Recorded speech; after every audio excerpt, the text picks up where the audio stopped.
Hello guys, I'm Extra Fun here, and today we're going to go over my top 10 cards for Commander EDH from Ixalan. So Ixalan's a really cool set. It's a bunch of pirates and dinosaurs and merfolk and all kinds of just really fun mechanics, and I really enjoy it. And keep in mind, this is my list. It's not necessarily going to correspond to what you like. So the first card we're going to go over for is number 10. It's Vona, Butcher of Magan, I think is how you say it. He's a 4/4 for a white, a black, and 3 colorless legendary creature vampire knight. He has vigilance and lifelink. You tap him, pay 7 life, destroy target non-land permanent, and you can activate this ability only during your turn. So, with the sudden influx of vampires, you know, Edgar Markov and the other two that nobody really cares that much about, this card is going to be really good. It's also going to be really good in just a straight white-black deck because destroying a permanent is really good, and paying 7 life in Commander, especially with the colors black and white where you're going to be gaining life, it's not bad. And that's why it's number 10 for me. And then we have number 9, which is Bonilla Parley. So Bonilla Parley is a 7-drop sorcery. It's a mythic from Ixalan. You exile up to 5 target creature cards from graveyards. An opponent separates those cards into 2 piles and put all cards from the pile of your choice into the battlefield into your control, and the rest into the owner's graveyard. So, I put this card at number 9 because it's a mass reanimate spell, and you're either going to get something good either way because you're going to choose the 5 best creatures and you're going to have them separate them.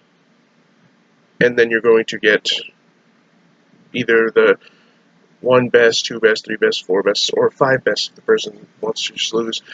But I put it in because it's really good in a Reanimator deck. It's going to be really good in, like, Jared, Golgari Lichlord. It's going to be really good in Keranos. It's going to be really good in a lot of decks. And now we're going to move on to number 8. Which is Rampaging Ferocidon. So Rampaging Ferocidon is a 3/3 for 3 with Menace. He's a dinosaur. Players can't gain life. That in itself is really good. But then, whenever another creature enters the battlefield, Rampaging Ferocidon deals 1 damage to that creature's controller. So playing a mono-red deck where you don't have a ton of creatures against a token deck of when somebody will be making a lot of creatures, this card is really good. They're going to lose a lot of life in a single turn, and it's powerful. So that's why I put that at number 8. Now we have number 7. This is number 7 because it's pretty good.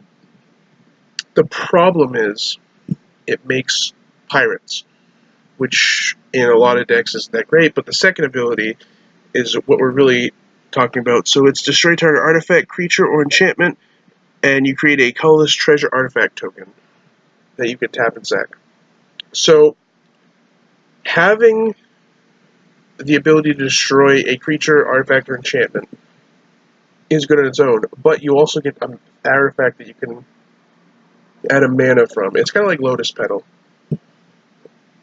on a creature. So this is going to be really good in green-black decks. You could also put it with the Boneyard Parlay that we talked about earlier. And now we have number 6, Thaumatic Compass. So, Thaumatic, I think is how you say it, Compass, is a 2-drop artifact where you pay 3, tap it, search your library for a basic land, reveal it, and put it into your hand, then shuffle your library. And at the beginning of your end step, if you control 7 or more lands, you transform the Compass into Spires of Orazca. So it's a land, and you tap it to add a generic or a colorless to your mana pool, and then you can tap it or to untap target attacking creature and opponent controls and remove it from combat. So it's like a Maze's End without the mana cost, and it's like a Maze of Ith, except you can tap it at a colorless without having to have an herb workout. So this card's going to be really good in a lot of decks, as long as the number of colors in the deck doesn't go too high, obviously, because then it would start getting kind of hard with the generic mana that it costs, or produces, I mean. And number 5, we have Search for Azcanta. So, Search for Azcanta is a 2-drop legendary enchantment. At the beginning of your upkeep, look at the top card of your library. You may put it into your graveyard. Then if you have 7 or more cards in your graveyard, you may transform Search for Azcanta. So, to be really good in like a mill strategy or like reanimator strategy, if you have blue in it, so you could put it in a Grimgrin deck, you can even put it in a mill deck.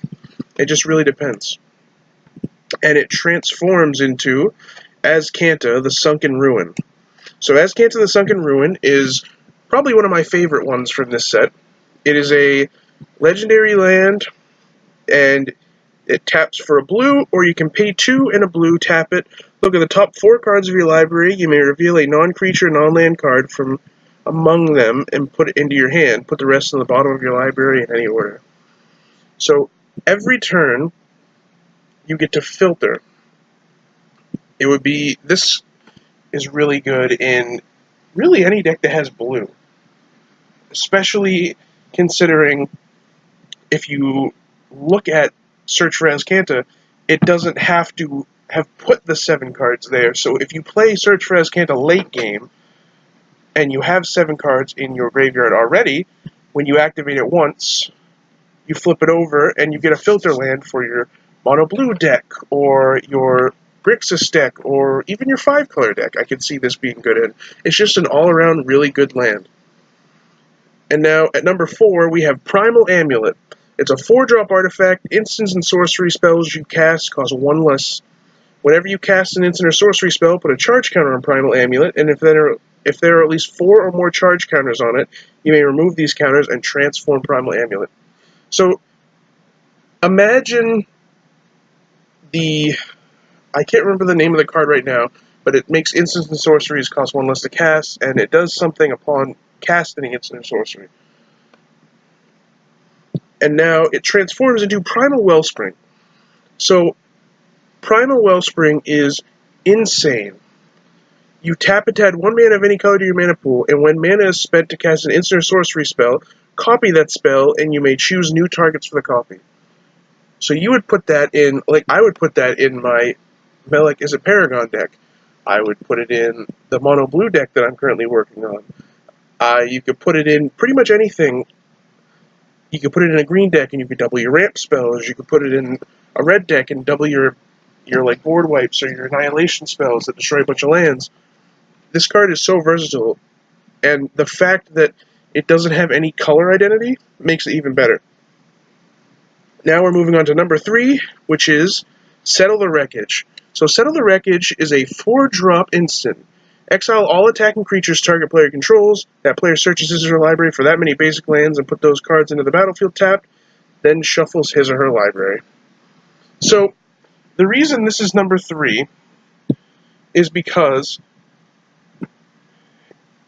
somebody attacks you with a bunch of creatures, and they were about to kill you. You just prevent them from killing you, basically. And sure, they get a few basic lands, but you usually can just get around that. And most of the time, when they're attacking with a bunch of creatures, most of the time it doesn't really matter. Because you were going to die, and now you're not. Now we're going to move on to number 2. And number 2 is Vanquishers Banner. Vanquishers Banner is a 5-drop artifact. As Vanquishers Banner enters the battlefield, choose a creature type. Creatures you control of the chosen type get +1/+1, and whenever you cast a creature spell of the chosen type, draw a card. So, I put this at number 2, and I know very few people are actually going to agree with me, but I think this card is really, really powerful, especially me being somebody who really likes to play tribal decks. I think that this card is crazy good. Sure, it's not like Coat of Arms good, but the thing about Coat of Arms is it affects everybody's creatures. This one is a Glimpse of Nature and a what is it? It's the 3-drop enchantment that gives creatures +1/+1. It's Gaia's something. But anyways, I think this card is really, really good, and you could put it in any kind of tribal deck. You could also put it in a bunch of different decks. I mean, it's mainly for tribal, but it's still an incredibly fun card. And now, number 1 is Growing Rights of Itlamok, I think is what it is. Anyways, it's a 3-drop legendary enchantment. As Growing Rights of Itlamok enters the battlefield, look at the top 4 cards of your library. You may reveal a creature card from among them and put it into your hand. Put the rest at the bottom of your library in any order. At the beginning of your end step, if you control 4 or more creatures, transform Growing Rights of Itlamok. So, the thing that makes this card really, really powerful, and the reason it's number 1, is because it becomes a copy of one of the most powerful cards in Commander, and that is Gaia's Cradle. So, obviously this is not going to be anywhere near the price of Gaia's Cradle because it has a secondary, like activation cost, I guess is what you could call it, because it has to flip before it becomes Gaia's Cradle. But you tap it to add a green to your mana pool, or you can tap it to add a green to your mana pool for each creature you control. Gaia's Cradle does the same thing, except it just comes into play as a land. Now, this card is insane, and I apologize if you just heard that. I'm in a college town, and they're setting off fireworks. Anyways, this card is crazy. This card is going to be good in your token decks. It's going to be good in your big stompy decks. It's going to be good in everything. It's going to be good in anything that has green and runs a fair amount of creatures. That's why this card is number 1 for me. Thank you guys so much for watching. If you enjoyed the video, give it a like. It really helps me out. Share it with your friends and family. Share it on Facebook, Instagram, Twitter, all of those. And subscribe if you haven't already. And I'll see you in the next video.